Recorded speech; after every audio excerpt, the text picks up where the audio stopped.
in the unforgiving heart of the 1877 Montana Territory, where faith was a shield and fear a constant companion, a preacher's daughter committed an act of treasonous mercy. Eliza May Thompson, raised on scripture and submission, discovered a man bleeding out on the banks of Providence Creek, not a settler, not a soldier, but a Sioux warrior, the very spectre of the wildness her father preached against. She chose compassion over caution, hiding him from the law and her own father's righteous fury. She saved his life, and in doing so sealed her fate. This is the story of that secret, a debt of blood and honor, that would lie dormant for years, only to return like a thunderclap when the warrior she saved came back not as a fugitive, but as a leader, to claim the one thing the world said he could never have her. The dust of Providence Creek was a fine red powder that settled on everything, a constant reminder of the untamed land that surrounded their small pocket of civilization. It coated the stiff brim of Eliza May Thompson's bonnet, or settled in the creases of her father's Bible, and gave the water from the well a perpetually gritty taste. For Eliza, daughter of the Reverend Josiah Thompson, the dust was a penance, a physical manifestation of the spiritual grit she was taught to endure. Her life was a small, tightly wound thing, measured in hymns, scripture readings, and the mending of her father's stark black coats. At 20, she was regarded with a mixture of pity and respect by the other townsfolk. She was comely with hair the color of sun-cured wheat, and eyes the pale, clear blue of a winter sky. But there was a stillness about her, a solemnity that kept the boisterous young ranch hands at a distance. Her world was the church, a simple clapboard building her father had raised with his own hands, and the small attached parsonage, where the silence was broken only by the turning of pages, and her father's deep, resonant voice practicing his Sunday sermons. Reverend Thompson was a man carved from the Old Testament. Tall and gaunt, with a beard more grey than black, he saw the world in stark contrasts, light and darkness, salvation and damnation, civilization and savagery. He had brought his faith to this harsh land to build a fortress for God, and he saw his daughter as the purest brick in its foundation. He loved her with a fierce, possessive fire, a love so intertwined with his fear for her immortal soul that it often felt like a cage. On a blistering afternoon in late August, with the sun beating down so hard it seemed to suck the very color from the sky, Eliza ventured from that cage. Her father was meeting with the town elders, including the perpetually grim Sheriff Brody, discussing the latest Indian troubles rumored from the north. Tensions were always high, a low hum of anxiety beneath the surface of daily life.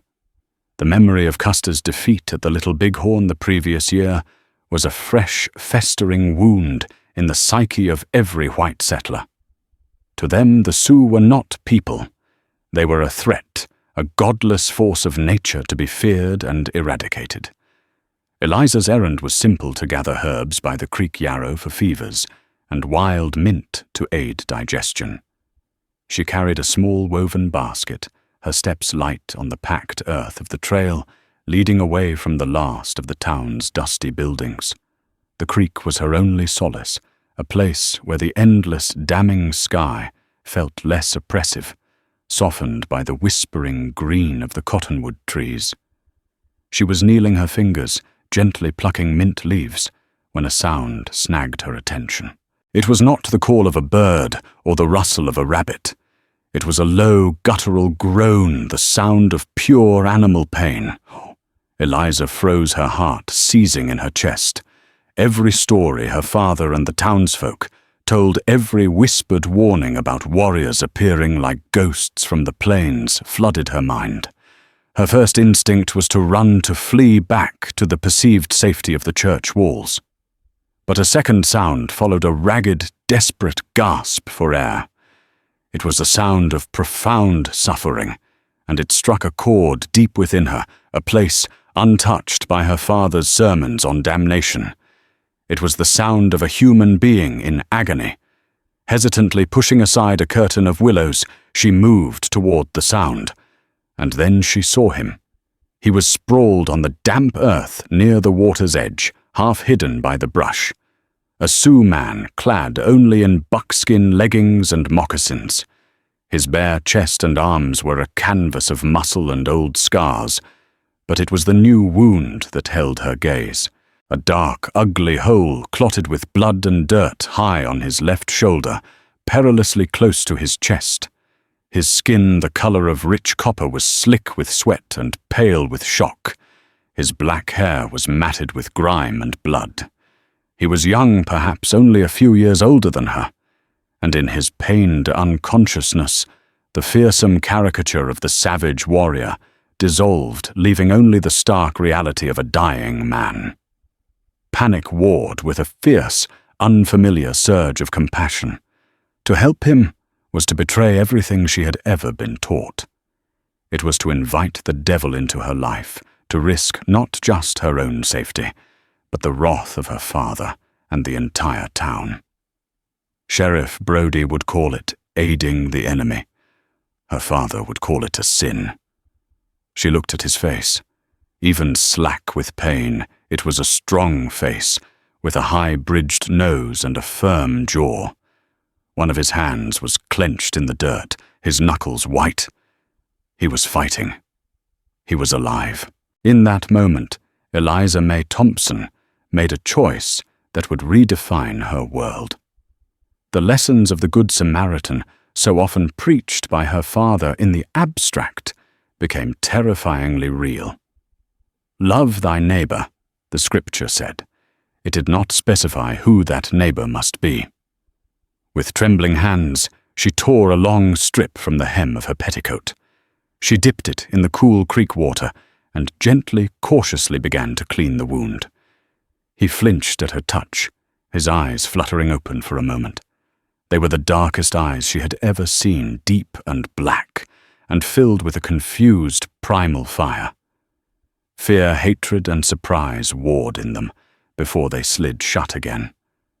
She knew she couldn't leave him here.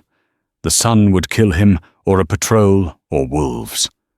There was an old abandoned line shack a quarter-mile further down the creek, little more than a pile of rotting timbers, but with a semi-intact roof and a section of wall still standing. It was hidden, forgotten. It would have to do.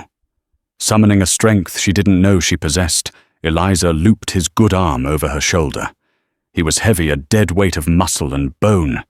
She gritted her teeth, her own small frame straining under the burden.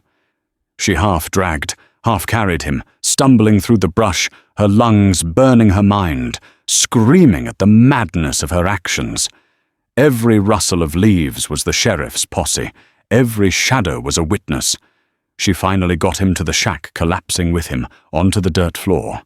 He was barely conscious, his breathing shallow and ragged. She had done the impossible.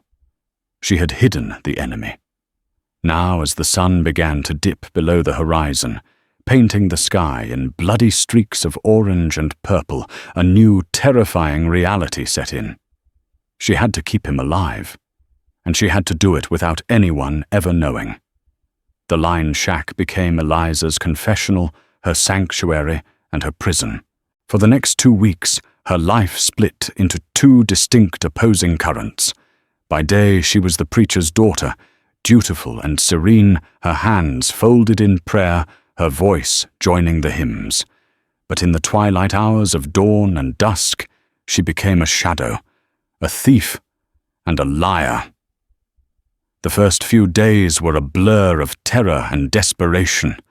The warrior, whose name she did not know, drifted in and out of a fevered delirium. He would cry out in a language she didn't understand, his body thrashing with a violence that frightened her. She stole food from the parsonage pantry, strips of dried venison, hard biscuits, an apple, hiding them in her herb basket. More difficult was the medicine. She took a small bottle of laudanum from her father's sparse medical supplies, her hand shaking so badly she nearly dropped it. She knew the theft would be noticed, but she had no choice. She diluted a few drops in water, forcing the bitter liquid between the man's cracked lips to ease his pain and help him rest. The most dangerous part was tending the wound. It had become infected, the flesh around it, swollen and an angry red.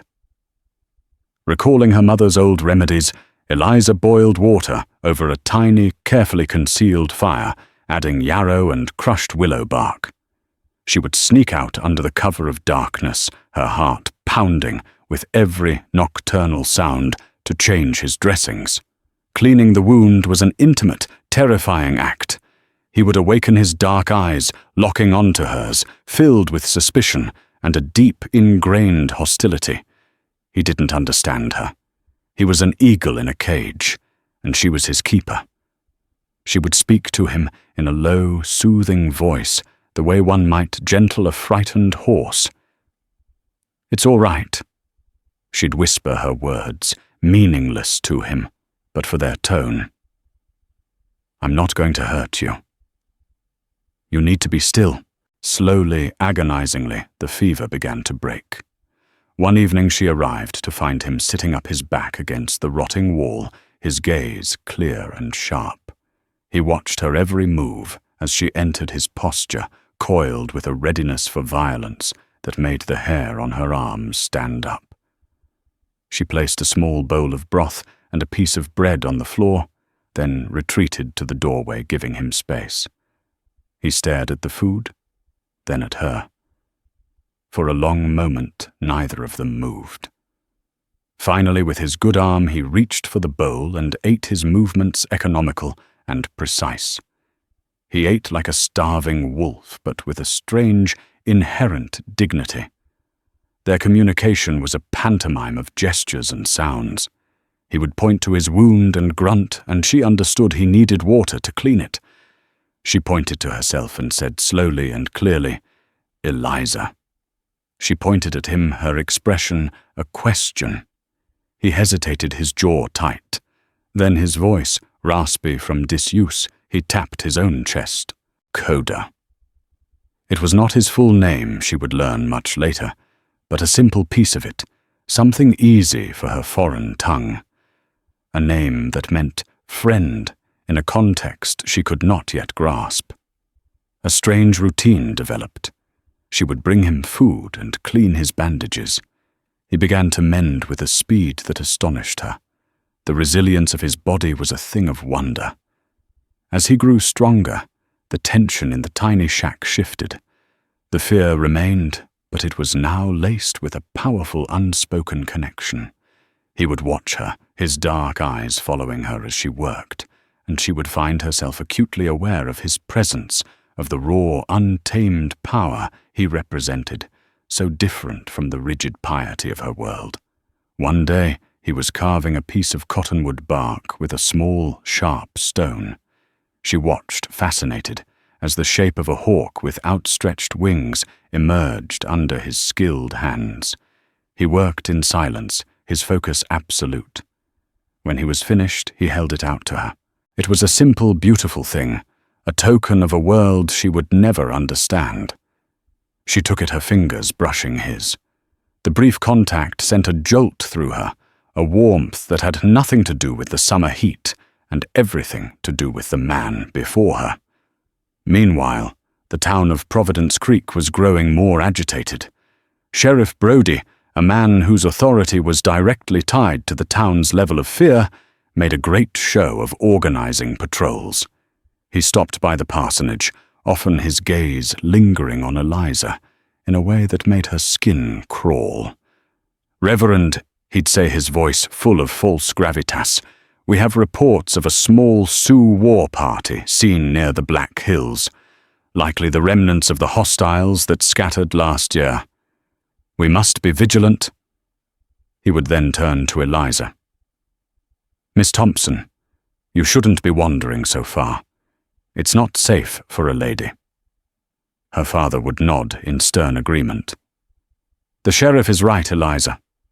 Your place is here. The wilderness is no place for a decent Christian woman. Their words felt like chains tightening around her secret. The lies began to weigh on her. She felt her father's searching eyes on her during dinner, questioning why her appetite was so poor, why she seemed so distracted. The stolen laudanum had been discovered, and while her father had merely given her a stern lecture about carelessness, the guilt burned in her stomach like acid. Mrs. Gable, the town's primary source of gossip, remarked at the church social how piqued Eliza looked, her voice dripping with insincere concern. Eliza knew this couldn't last. Coda was growing stronger every day. He was beginning to move around his stride, regaining its fluid grace. Soon he would be well enough to leave. The thought brought a strange, sharp pang of both relief and loss. The end came sooner than she expected. One afternoon, a young boy named Billy, who was known for chasing rabbits along the creek, saw her. He had been hiding in the bushes, and from his vantage point, he saw Eliza slip into the dilapidated shack. Curiosity overriding his fear of the haunted ruin, he crept closer. He peeked through a crack in the timbers and saw her sitting opposite the Sioux warrior, sharing a piece of bread. Billy didn't scream. He simply backed away, his eyes wide, with a terror that was part fear of the warrior and part shock at the preacher's daughter's unbelievable betrayal. He ran not home, but straight to the sheriff's office, his small chest heaving with the weight of the most explosive secret Providence Creek had ever known. Billy Sutter's words tumbled out in a panicked, breathless rush, painting a picture that Sheriff Brody could scarcely believe yet desperately wanted to. The preacher's daughter, a Sioux brave, hiding him, tending to him. It was a scandal so profound, so deliciously shocking, it was the answer to Brody's prayers for relevance. For weeks his patrols had turned up nothing but jackrabbits and tired horses, making him look ineffective. This was different. This was a direct threat, a serpent right in their pious little Eden. "You're sure, boy?" Brody leaned forward, his voice a low growl, his eyes gleaming. "Yes, sir, Sheriff. I saw 'em plain as day. She was giving him food," Billy stammered, twisting the hem of his shirt. Brody stood up, a slow smile spreading across his face. He clapped Billy on the shoulder. "You're a good boy, Billy. A patriot. You run along home now, and don't you say a word of this to anyone. This is business for men." As soon as the boy was gone, Brody's demeanor changed. He wasn't just a lawman anymore. He was the town's avenging angel. He strapped on his gun belt, the weight of the Colt Peacemaker, a comforting presence against his hip. He deputized 3 men, nursing beers in the saloon. Jebediah, a burly blacksmith with a grudge against all natives, since his cousin was killed in a raid years ago. And the Miller brothers' lanky, quiet men, who were followers, not thinkers. "We got one?" Brody announced, his voice ringing with authority. "A hostile, holed up in the old line shack by the creek. And it seems he's had help." He let that last part hang in the air, savoring the inevitable gossip that would follow. The news spread through Providence Creek not like a wildfire, but like a plague. It passed in hushed, horrified whispers from the saloon to the general store, from the blacksmith's forge to the seamstress's parlor. The preacher's daughter, sweet, quiet Eliza Thompson. It was unthinkable, a betrayal of the highest order.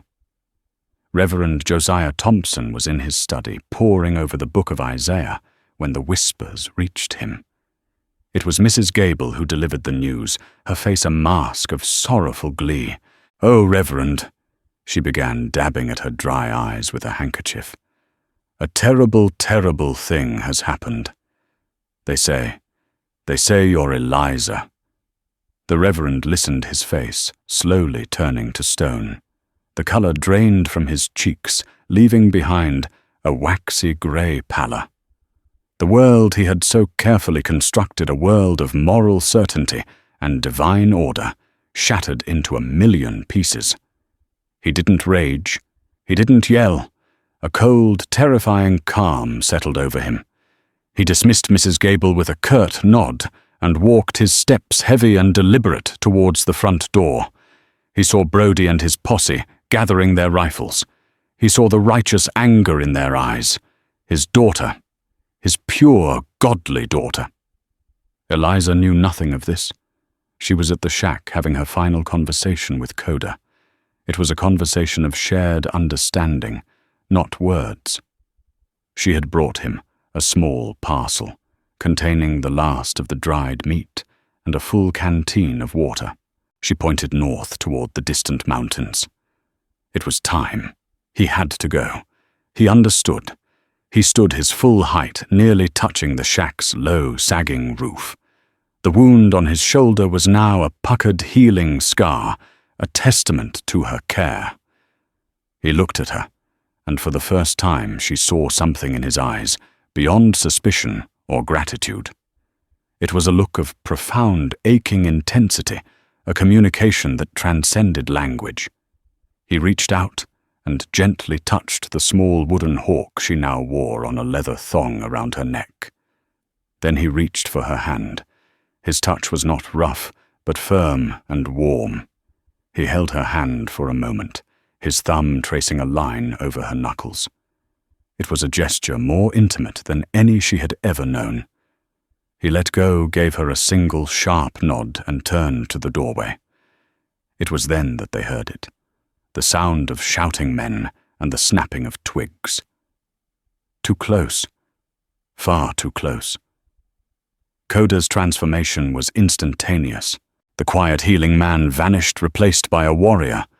His body became a tightly coiled spring, his eyes darting to every source of sound.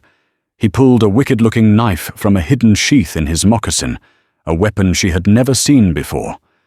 He was ready to fight to die. "No!" Eliza whispered, her voice choked with panic. She grabbed his arm. "No fight! Run, please!"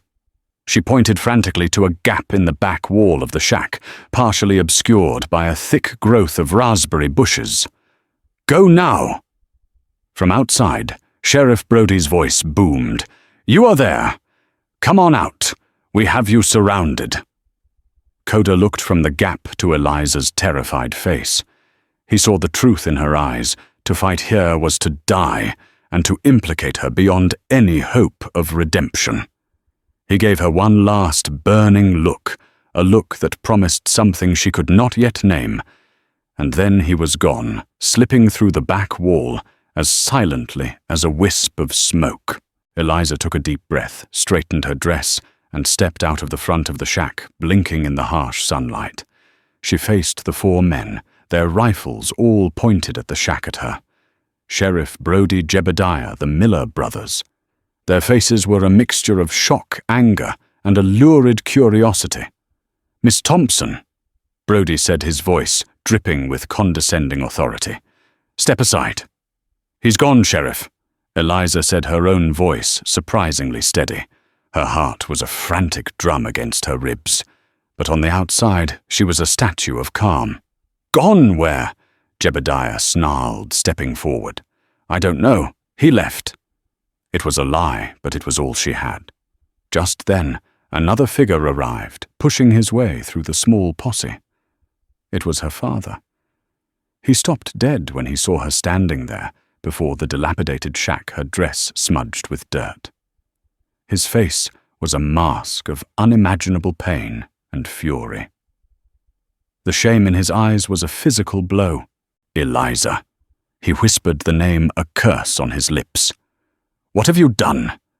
Before she could answer, one of the Miller brothers let out a yell, pointing towards the creek. "There he goes." Coda was a fleeting brown shape, sprinting across the rocky creek bed, heading for the thick woods on the other side. Without hesitation, Jebediah raised his rifle, took aim, and fired. The rifle shot cracked through the tense silence, echoing off the cottonwoods. Eliza screamed, a raw, involuntary sound, torn from her throat. She saw Coda stumble his stride, faltering for a split second before he plunged into the dense forest on the far side of the creek. He was gone. Hit. "He's hit!" Jebediah yelled, a triumphant, ugly grin on his face. "He won't get far." "After him." Brody commanded, his authority reasserted. The posse splashed clumsily through the creek, their boots churning the clear water to mud their eyes, fixed on the spot where Coda had disappeared. But Reverend Thompson did not follow. He stood rooted to the spot, his gaze fixed on his daughter. The gunshot, the escape, the posse, it was all secondary to the cataclysmic betrayal he saw before him. He walked toward Eliza, his steps heavy, each one an indictment. "They will kill him," Eliza said, her voice shaking, her eyes wide with horror. "Father, they will kill him. He is a heathen, a savage." The Reverend said, his voice devoid of all warmth, like the chipping of ice. "His life is in God's hands, as is his soul. But you, Eliza May, you harbored him. You lied. You have brought this shame upon our house, upon God's house." He grabbed her arm, his fingers digging into her flesh like talons. "You are coming with me. Now." He dragged her back towards town, past the gawking faces that had begun to gather at the edge of the trail. Every stare was a lash, every whisper a condemnation. She was no longer Eliza May Thompson, the preacher's daughter. She was a pariah, a traitor, the woman who had laid with the enemy. The gossip she knew would be far worse than the truth. The posse crashed through the woods, their pursuit loud and clumsy. They found a trail of blood, bright crimson drops on the fallen leaves. For an hour they followed it, their excitement mounting with every step. But Coda was a creature of this wilderness, and they were trespassers. The blood trail became sparser, then vanished altogether. He had used an old hunter's trick, wading upstream in a small tributary to hide his scent and trail. After another hour of fruitless searching, cursing the fading light, Sheriff Brody called off the hunt. "He's wounded," Brody declared to his men, saving face. "The coyotes will get him by morning. Let's go back. We have another sinner to deal with." The sinner was Eliza. She was confined to her small room in the parsonage, a prisoner in her own home. Her father did not speak to her. He did not eat with her. He left a plate of food outside her door twice a day, as one might for a stray dog. His silence was a tangible thing, a suffocating weight that pressed down on her more than any shouted words could. From her window, she could see the town. She saw the way people would stop and stare at the parsonage, whispering behind their hands. She was utterly, completely alone. Her only thoughts were of Coda. Was he alive? Had Jebediah's bullet found a fatal mark? She prayed not to her father's vengeful God, but to a force she could not name, a desperate plea sent out into the vast, indifferent wilderness. She clutched the small wooden hawk he had given her, its sharp edges digging into her palm, the only physical proof that he had been real. Days turned into a week. A quiet, brutal routine settled in. On Sunday, her father ordered her to attend church. She walked into the building and felt the force of 100 hostile eyes. She sat alone in the back pew, a solitary island in a sea of judgment. Her father's sermon was a fire and brimstone tirade against the serpent in the garden, the hidden sin, the treachery that festers in a weak and faithless heart. He never looked at her, but every word was a poisoned dart aimed directly at her. Sheriff Brody, emboldened by his new status as the town's protector, made it his business to check in on the parsonage. He would sit with her father in the study, their voices a low murmur. He would then seek out Eliza, a smug, proprietary look in his eyes. "You're lucky you know," he told her one afternoon, cornering her in the hallway. "Your father's position, is the only thing keeping you from being run out of this town on a rail. Or worse, aiding a hostel is a serious crime. He leaned closer, his breath smelling of stale coffee. But a woman can forgive her sentimental foolishness, especially if she proves her loyalty. A man like me, a man of standing, could do a lot to restore your good name. The implication was vile and clear. Eliza felt a cold knot of dread in her stomach. She was trapped, her future a tightening noose. 2 weeks after the escape, a traveling trapper passed through Providence Creek. He shared news at the saloon news that Sheriff Brody made sure reached every ear in town. A patrol of U.S. cavalry had found a body about 30 miles north. A Sioux brave. Dead for over a week, killed by animals, but he'd had an old, festering gunshot wound in his side. The town breathed a collective sigh of relief. The threat was gone. The monster was dead. Justice, in its own rough way, had been served. When Eliza heard the news, her world went grey. The small, flickering ember of hope she had nurtured in her heart was extinguished. He was dead. Her act of mercy had only delayed the inevitable. Her sacrifice had been for nothing. The weight of her grief was a physical thing, a crushing pressure on her chest that made it hard to breathe. She locked herself in her room and did not emerge for 2 days. When she finally did, something inside her had changed. The vibrant, compassionate girl was gone, replaced by a hollowed-out woman, her eyes holding the flat, distant look of someone who had lost everything that mattered. She accepted her fate. She would live out her days in this town, a ghost haunting the edges of society, forever marked by her sin.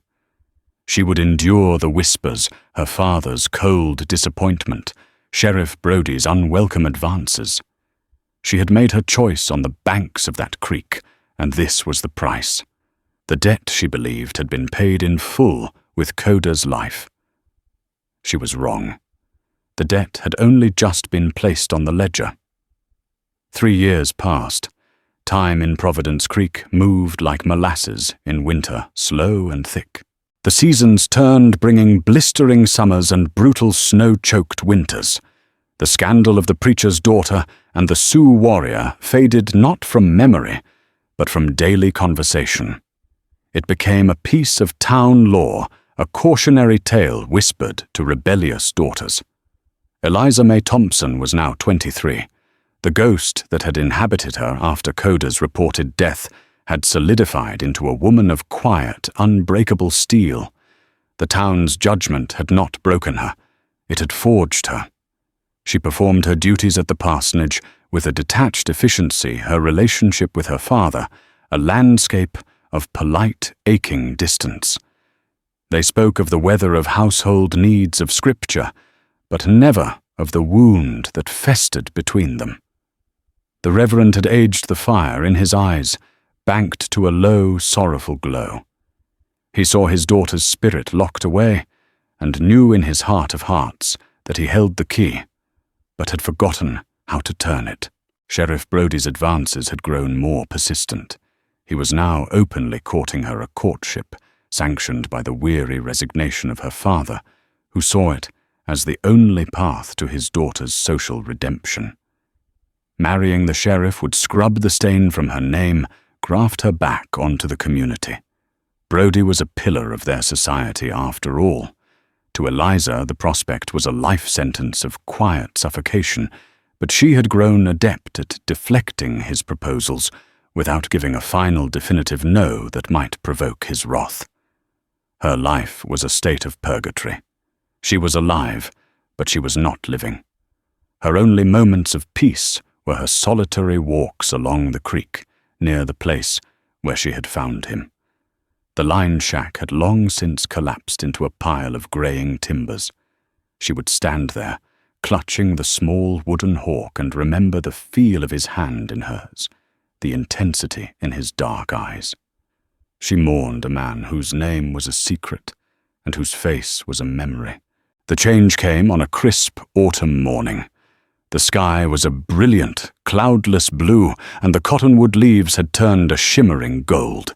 It began with a tremor of unease on the edge of town, a rider galloping in from the west, his face pale with alarm. "They're coming!" he shouted as he reined his horse to a skidding halt in front of the sheriff's office. A delegation, Sioux, riding under a peace banner, but there's a lot of them, armed. Panic rippled through Providence Creek.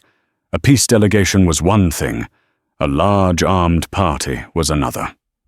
Sheriff Brody, puffing out his chest, gathered his small militia of townspeople, their faces grim. Reverend Thompson emerged from the church, his Bible held before him like a shield. The entire town gathered in the main street, a frightened, angry mob, armed with rifles, shotguns, and pitchforks. Eliza stood on the porch of the parsonage, her hand instinctively going to the wooden hawk at her throat. She watched the cloud of dust on the horizon grow larger, resolving itself into a column of riders. There were perhaps 20 of them, moving with a fluid, disciplined grace that spoke of immense power. They were not a raiding party. This was something else, entirely. They halted at the edge of town. 3 riders detached themselves and walked their horses forward, one of them holding a long staff, adorned with white eagle feathers, a sign of truce. The townspeople held their rifles tighter, their knuckles white. The leader of the delegation was a man who commanded attention. He was taller than the others, his shoulders broad and powerful, beneath a buckskin war shirt, adorned with intricate beadwork and locks of horsehair. A single eagle feather was tied in his long black hair. His face was stern, etched with lines of authority and experience, but it was his eyes that silenced the crowd. They were dark and piercing, missing nothing, holding a cold, hard fire that seemed to burn away all pretense. He dismounted, his movements economical and certain. Sheriff Brody, flanked by Jebediah and the Miller brothers, stepped forward to meet him. "I am Sheriff Brody," he announced, his voice a little too loud. "This is a peaceful town. State your business." The Sioux leader's gaze swept over Brody, as if he were an irritating insect.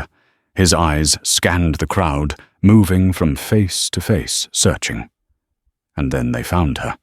His eyes locked on Eliza, standing on the parsonage porch. The world seemed to tilt on its axis. Time itself seemed to stop.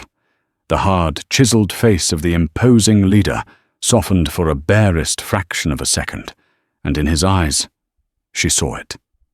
A flash of memory. A flicker of the wounded, desperate man she had known in the shack. It was him. Coda. He was not dead. The cavalry patrol had found another man. All her grief, all her mourning had been for a ghost. He was alive. He was here. He was no longer a fugitive, but a man of immense power and presence. He had returned just as his last look had promised. He ignored Sheriff Brody completely. His attention was fixed solely on Eliza. He took a step forward, then another, his moccasins making no sound on the dusty street. The crowd parted before him, a silent, fearful wave. He walked through the gate of the parsonage fence and stopped at the bottom of the porch steps, looking up at her. Behind him, Sheriff Brody sputtered, "Here now, you have no business." The leader raised a hand, a simple, almost lazy gesture, and 2 of his warriors instantly leveled their rifles at the sheriff. Brody froze, his face turning a mottled red. Reverend Thompson stepped forward, his face a mask of disbelief and horror. "Eliza, get inside." But Eliza couldn't move. She was transfixed. He was real. He was breathing the same air. The years of emptiness and sorrow began to recede, replaced by a feeling so overwhelming she couldn't put a name to it. He spoke, his voice deeper and more resonant than she remembered. His English was clear, deliberate, learned over the past 3 years. He did not speak to the sheriff or to her father. He spoke only to her, his voice carrying across the silent street for all to hear. "They call me Stoneheart now," he said, his eyes never leaving hers. "But you called me Coda. I told you I would not forget. A life was given back to me in this place. A debt was made." He paused, letting his words sink in. "I have not come for war. I have come to pay the debt." The silence that fell over Providence Creek was absolute, heavier and more profound than the deepest winter snow. Every citizen, from Sheriff Brody, with his hand frozen above his pistol, to Mrs. Gable with her mouth agape, was a statue in a tableau of disbelief. They were witnessing the impossible, a feared Sioux war leader, a man they would have shot on sight a day before, standing on the parsonage steps, speaking not of treaties or land, but of a debt to the preacher's daughter. Reverend Thompson finally found his voice. He moved to stand in front of his daughter, a frail but defiant barrier. "Whatever business you have it with me. My daughter knows nothing of you." It was a desperate, pathetic lie, and everyone knew it. Stoneheart's gaze flickered to the Reverend a spark of something unreadable in their depths, not hatred, but perhaps a kind of pity. "She knows me," he stated simply, his voice calm and certain. "She knew me when I was a man, with nothing but a wound and a knife. She gave me water when your people would have given me a bullet. She gave me shelter when your sheriff would have given me a rope. The debt is not with you, preacher. It is with her." He looked back at Eliza, and the hardness in his face melted away, leaving only the raw intensity she remembered. "For 3 winters I have thought of this day. I have risen in my nation. I have made peace with our enemies, and made war with those who would see us gone.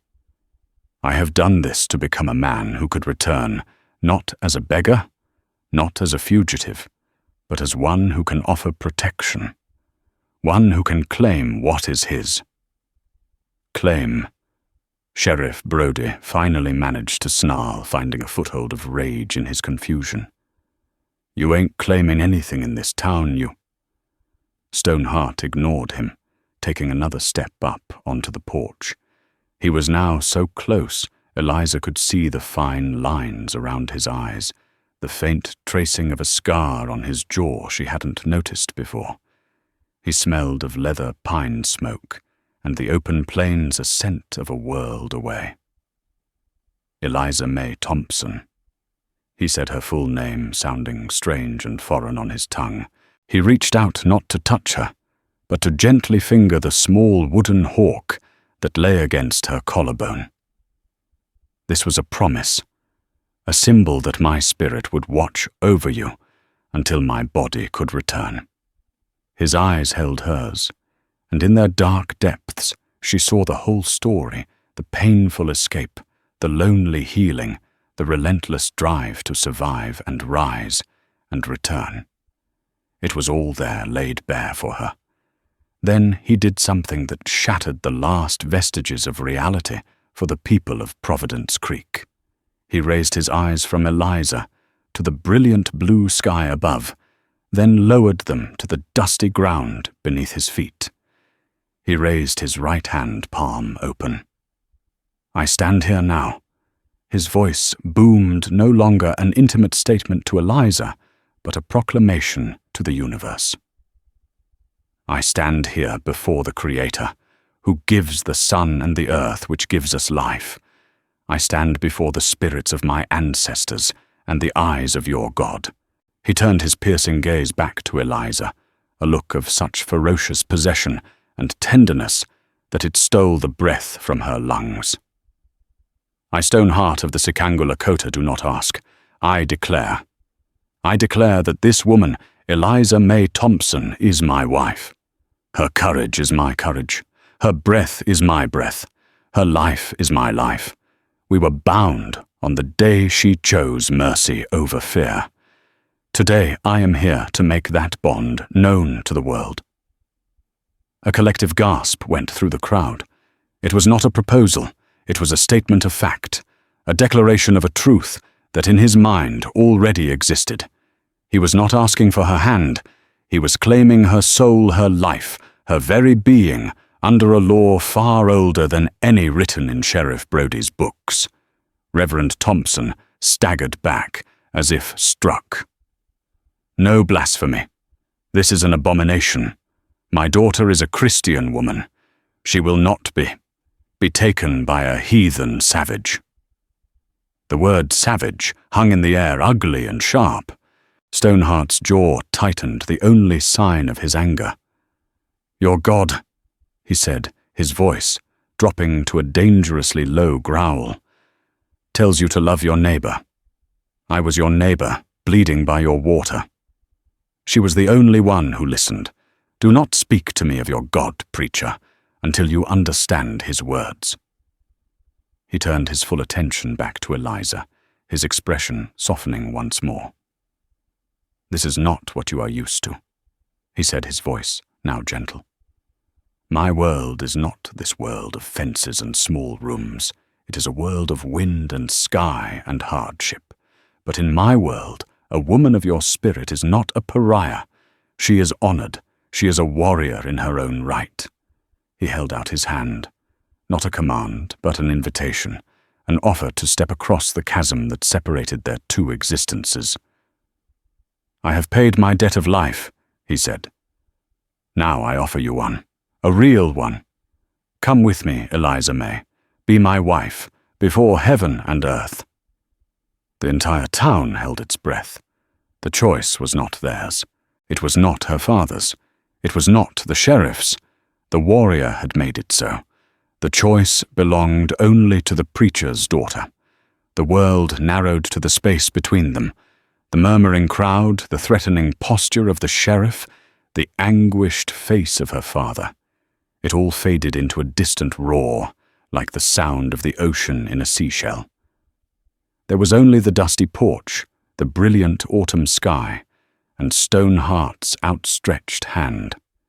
It was a hand that had known violence, that had carved a life from the harsh wilderness, yet she remembered its touch as surprisingly gentle.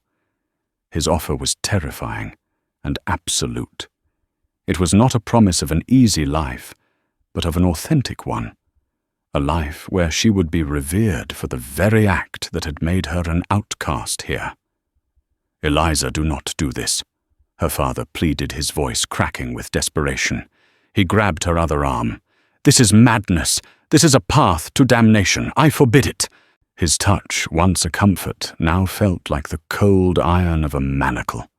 For years his love had been a cage built to protect her, but a cage nonetheless.